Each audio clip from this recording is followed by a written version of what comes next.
naan li fi xew tey bettul kenn te du bettul kenn ñu ngi ko doon séentu ndagam ministre de la justice mooy jàll te yu ni mel depuis assemblée bi tijj 12 septembre ba léegi bés bu ne ñu gis yu xaw a mel nii loolu nag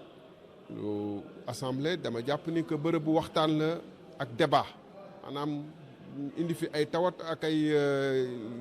préoccupation askan bi di ko jéem a wutal ay pexe sàkkale pexe di waxtaan ak gouvernement bi mun nañu nag réeroo ay gis-gis yéen sax gis ngeen ni yu ci gën a bëri maag gouvernement bi bokkuñu gis-gis waaye dañu am sañ-sañu wax ko bu ñu ko mënutulay wax rek c'est que suñu toogaay fii amatul solo te léegi mënutuñ fi waxtaan daanaka parce que xeex ak xuloog saagante moo fi am ci côté yëpp na nag ñu waxante dëgg wax dëgg aqulaay taala ba jàpp nag aussi au delà dafi ñu nekk ci salle bi ku ci nekk am na ay kilifa yu la yebal ay parti politique ay mel ni ay taxawu Sénégal ñu mel ni ay Pastef ñu mel ni ay PDS ñu mel ni ay APR gouvernement bi moo njëkk am responsabilité ak parti au pouvoir pour que calme am jàpp naa ni ñoom dañ koy fàtte te newuñu ci waaye tamit bu mbir mi demee nii ba Sénégal nekk au bord du Assemblée nationale discrédité wu c'est un risque majeur pour le Sénégal je répète li may wax ni mooy réew yi mu am muy continuer di dem pourquoi ñu bëgg Assemblée nationale mel nii gouvernement bi mel ni ko neex ba pare armée moom yaru rek ak tegginu ak toog bu yàggee waa armée bi dañuy ne ñii nga xam ne dañu dénk réew mi ñuy caaxaan ñun nañu jël suñuy responsabilité donc tamit topp gars yi même bu fekkee ne dañ la provoqué di créer kaw permanent dafa mel ni da nga bëgg yow kaw bi continuer ba armée ñëw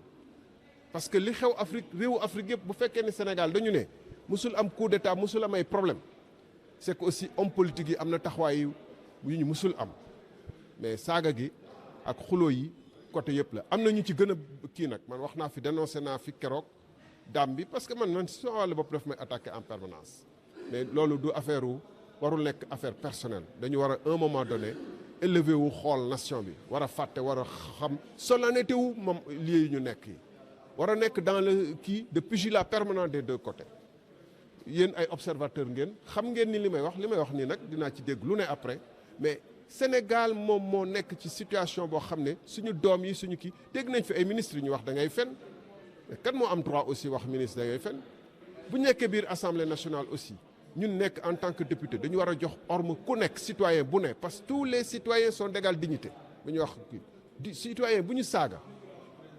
rawatina nag ay kilifa diine ak leneen mais citoyen bu ñu saaga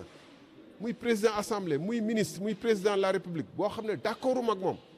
dañu war a jox orma parce que bu dul loolu ñun député waruñu ñu jox orma te ñun foog député yi ñoo voté règlement intérieur nekk dañu war a jox orma ñëpp te gis nañ côté yëpp donc gars yi je pense que seeni kilifa parce que apparemment li fi ne moom gëwma ni mun na am ñu kii bu solution fii rek président assemblée bi est dépassé les présidents de groupe sont dépassés nous tous on est dépassés bu fekkee ne am nañu nekk ay responsables yu leen di seet qui pensent au pays qui savent que fu ñu jëm fi baaxul nañu jël seeni responsabilité ku nekk waxtaan ak sa njaboot ñu xool nu ñuy gën a defaraate kàddu parce que tey ministre de la justice ñu ngi koy xaar ci question yu am solo te débat bu ànd ak xel ak dal mooy tax ñu lu ñu bëgg a wax li ñu mun ko wax mais bu demee nii lu ñu wax kenn dootu ko dégg je voudrais dire que nous sommes dans une situation déplorable qui détruit totalement l'image du Sénégal. Pendant que les Lions font des prodiges, pendant que des Sénégalais font des prodiges et essaient de vendre une image positive du Sénégal, chaque jour, depuis le 12 septembre, l'Assemblée nationale est le lieu où on utilise les plus vilaines insultes et injures. Ce n'est pas dans les arènes de lutte, ce n'est pas dans la rue, c'est à l'Assemblée nationale qu'on collecte le plus d'injures. Et de toute part, il y en a qui sont plus en vue que d'autres, mais c'est de toutes parts. Et je ne pense pas qu'on puisse attendre, en l'état actuel des choses, du président de l'Assemblée, des présidents de groupes et autres, la capacité de tenir leur groupe respectif ou le président de l'Assemblée d'apporter les solutions. Je l'ai dit l'autre jour, on l'avait averti avant même que le premier incident majeur ne survienne. Moi-même, je fais l'objet d'insultes de temps en temps. Mais ce n'est pas la dimension personnelle qui importe. On doit s'élever au-dessus de nos propres personnes, essayer de faire preuve de dépassement et de penser à la République, de penser aux enfants qui nous regardent, de penser au monde qui nous regarde au lieu de donner de nous-mêmes une image désastreuse. Quand on est dans cette situation, tous les pays africains qui ont été dans cette situation où une auguste institution comme l'Assemblée nationale se met dans la boue, après c'est l'armée. Si nous ne sommes pas capables, nous civils, de régler nos problèmes, de trouver les consensus, d'observer les règles de fonctionnement d'une démocratie et d'observer les règles de bonne conduite, c'est l'armée. Je ne vois pas pourquoi on peut demander seulement à l'armée d'être sérieuse, rigoureuse, de saluer les gens, d'observer la correction, et nous-mêmes on se comporte comme on veut. Il faut que cela arrête avant qu'il ne soit trop tard. On entend du tout maintenant.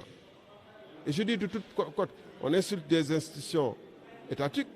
président le traite de menteur, ministre menteur à tout moment. De l'autre côté, on s'en prend aussi à de hautes personnalités de ce pays qui sont elles-mêmes convoquées à leur insu dans le débat politique. Parce que aussi les gens convoquent trop souvent leurs propres chefs religieux dans les débats politiques de l'Assemblée nationale, exposant ces responsables à des réactions de part et d'autre. Il faut qu'on arrête de convoquer nos propres responsables religieux à chaque moment si on veut les protéger. Et je ne dis pas que ça doit être une raison d'insulte. Il faut que la sérénité revienne de toutes parts. Sinon, je ne vois pas pourquoi les jeunes qui sont dans la rue devraient se comporter mieux que nous. Je ne vois pas pourquoi l'armée devrait se comporter mieux que nous. Je vous remercie.